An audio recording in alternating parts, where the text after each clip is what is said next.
আরে পানি কেন বন্ধ হয়ে গেল? অজিত, হ্যাঁ আম্মু, দেখ তো পানি টাঙ্কি খালি হয়ে গেছে কিনা। ঠিক আছে আম্মু, দেখছি।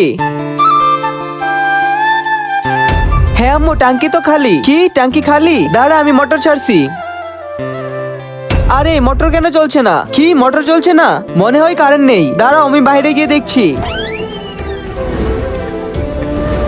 আম্মু, কারেন্ট তো সব মিটারে আছে। মনে হয় আমাদের বিল জমা হয় না, এই জন্য লাইন কেটে দিছে। লাইন কেটে দিছে? দাঁড়াও, আমি বাড়ির মালিককে ডেকে আনছি। আরে ভাই, না তোমরা 2 মাস ধরে ঘরের ভাড়া দিচ্ছ, আর না তোমরা বিদ্যুতের বিল দিচ্ছ। বিদ্যুৎ অফিসের লোক এসে লাইন কেটে দিছে। একটু আগে আমার কাছে কল আসছিল, সাহেব এই মাসে আমরা দুটোই জমা করে দেব। আরে তোমরা প্রতি মাসে এই কথা বলো, এখন তোমরা আমার ঘর খালি করো, বের করো তোমাদের মালপত্র ঘর থেকে। সাহেব এমন করবেন না সাহেব, একটু শুনুন সাহেব, আমি আর কোনো কথাই শুনবো না। বের হয়ে যাও আমার ঘর থেকে, আমি অন্য কাউকে ঘর ভাড়া দিয়ে দিব। আজকে দেখবো শয়তানকে হারিয়ে কে কে আল্লাহকে ভালোবাসে। যারা আল্লাহকে ভালোবাসে তারা ভিডিওতে লাইক এবং চ্যানেল সাবস্ক্রাইব করে দাও। আর শয়তানকে ভালোবাসলে লাইক সাবস্ক্রাইব কিছু করতে হবে না, আর কমেন্টে আল্লাহু আকবার লিখে যাবে।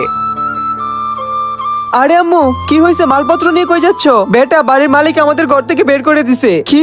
এখন আমরা কোথায় যাব? কোনো ব্যাপার না বেটা, উপরওয়ালা নিশ্চয়ই আমাদের জন্য কোনো না কোনো ব্যবস্থা করবে। হ্যাঁ আম্মু, গরিবদের পাশে কেউ থাকে না, চলো। বন্ধুরা, এই গরিবদের সাথে কি বাড়িওয়ালা কাজটা ঠিক করছে? কমেন্টে বলে যাও।